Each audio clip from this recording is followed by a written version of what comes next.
哇！實在太興奮啦！啱啱咧買咗一個嘢，我真係忍唔住啊，要即刻同大家分享下。我 DJI 即係經過 DJI 鋪頭啦，咁我本身係有玩航拍嘅，咁我有2部機。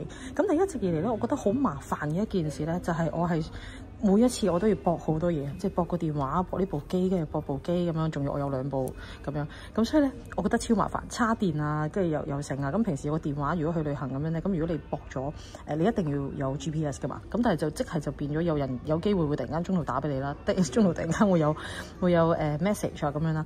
咁但我頭先見到呢一個，哇！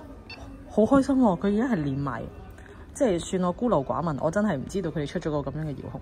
咁我即刻問佢哋，可唔可以駁到我2部機嗱？咁我本身有一部 Mavic 2啦，跟住仲有一部 Neo 嘅。咁佢就話 Mavic 2就駁唔到啦，咁但係 Neo 咧係駁到嘅。咁我就即刻買咗呢一個遙控。咁我以後飛航拍咧就唔使駁咁多嘢啦，勁開心啊！我一日試玩之後再同大家報告下。